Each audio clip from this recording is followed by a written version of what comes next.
Welcome back to my channel and welcome back to the magical place that's called Cinque Terre in La Spezia, Italy. This is the place where the Disney animated cartoon Luca is based and inspired. Kaya explore pa natin ang magical place na ito. So guys, ito na yung kay St. Francis of Assisi na. Pero nasa likod tayo talaga. Ito yung statue ni St. Francis of Assisi. Let's go downstairs. Wait. I'll show you the view. Napakataas na namin guys, look. Para tayo nasa São Paulo, Brazil. So, ito nga guys, bumababa tayo ng hagdan. At kasama natin syempre as usual ang ating aso na si Chance. We'll take a video of St. Francis. This is St. Francis of Assisi's statue with a dog. Oh, I love it. He's with a dog, and I'm with a dog too.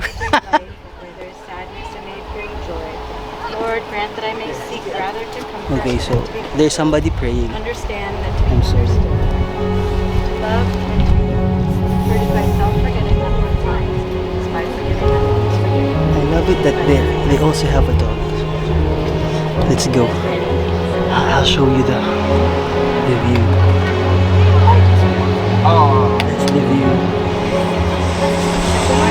Oh, is this it? And St. Francis has a dog too. Look at St. Francis. At meron din tayong aso here. Hermes, I am with Hermes, and we're in with St. Francis. Continue up the Ciao. trail. So let's go upstairs. Yeah? Ready? I think we're ready. Alright, we're gonna continue Drink your the water, trail let's go. with Let's May mga give the- ano, may let's mga give the cameraman may mga a chance ano. to jump ahead. Tara na sa taas. Mapapa-English tayo dito ng bongga. And ang English natin hanggang 3 days lang. Di ba alam niyo naman yan na ang English. Ang baon nating English ay hanggang 3 days lang. So, tara na. As you can see, the water of Cinque Terre is enchanting blue-green. May part na blue at may part na green that renders the place magical, kaya dinudumog talaga ito ng mga turista not only from Europe but from all over the world.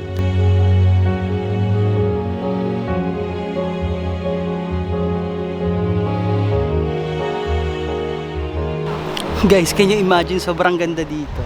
As in, tapos very relaxing. Kung gusto mong kung gusto mong mag-contemplate, mag-meditate, mag-reflect sa buhay-buhay mo, parang ang sarap siyang gawin, promise. Parang pwede ka maupo ka lang dito sa mga kasi nasa bundok tayo, as you can see guys, nasa taas tayo ng bundok. And you are in front of the Mediterranean Sea, ano ba to? Hindi ko rin sure. Pero may mga tao sa baba. Tapos may mga para siyang parang alam mo yung napag-usapan namin nga kanina sa kotse ni Tita, yung mga recollection o mga retreat sa Pilipinas. Parang ang sarap ditong gawin yung mga ganyan. As in nakakapag-reflect ng ayos. Kasi iba yung katahimikan na binibigay nung lugar. Actually, naririnig mo yung from a distant noise ba? Naririnig mo yung mga ng tubig, yung mga tao na nagliligo sa baba. Pero yung nakaka-relax doon yung hangin na dumadampi sa'yo. Tapos yung tunog ng alon. Kung naririnig nyo, I don't know if naririnig nyo kasi ito tubig na itong baba. So guys, ito na yung nakakatakot na part kasi medyo matarik siya, kaya kailangan nating humawak ng bonggang-bongga. Ayan, sana maitawid. Sana maitawid. Si Tita Ani, nauna pa talaga sa amin. Diyos ko, laban na laban si Tita Ani. At si Tita Ani ay kasing tanda lang ata ng tatay ko. Diyos ko, laban na laban sa pag-akyat ng bundok. Galing, kita nyo. Magkano kakain dyan sa restaurant?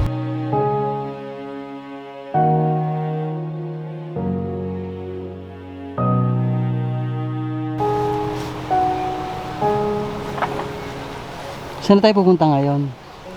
Saan yung gusto nyo maglakad hanggang doon o dito na tayo pabalik? Hanggang stasyon eh. Pabalik na tayo.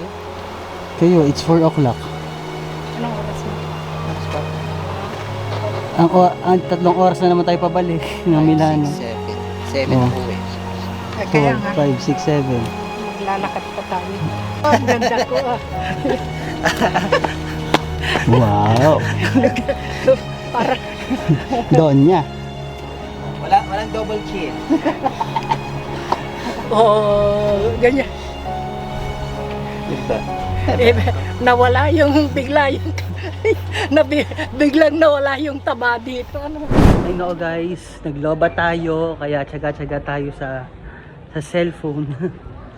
Pagpasensya nyo na yung quality, hindi masyadong maganda, pero ilaban na natin to kasi nasa Cinque Terre tayo, sayang naman. Okay guys, so pasensya na kasi nawalan tayo ng battery.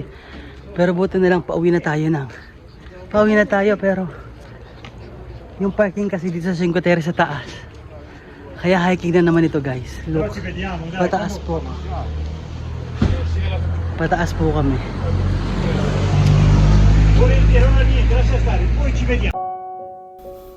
If you guys could only feel the hiking under the sun. Diyos ko, kung hindi lang talaga maganda itong Cinque Terre, hindi ko titiisin ang lupit na hagupit ni Haring Araw habang inaakyat ang bulubunduking ito para sa parking ng kotse. Si tita na lang talaga ang naging inspirasyon ko dito. Ang iniisip ko, kung kaya niya, syempre diba, dapat mas kaya ko. Kidding aside, with this magical blue water and magnificent picturesque view, ay talagang worth it ang buwis buhay na biyahe.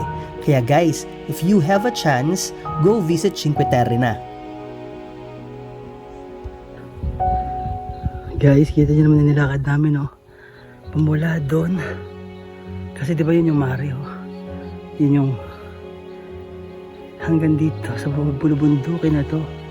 Inakyat namin to. Ang bulubundukin na to. Papunta sa parking ng kotse. At napakataas pa. Gosh, parang hindi ko na-carry. Ay. Guys, finally nasa loob na kami ng sasakyan. Napakagod kami sa ang haba ng trekking. Ilang minutes yung trekking? Parang 30. See you on our next vlog guys. Ay,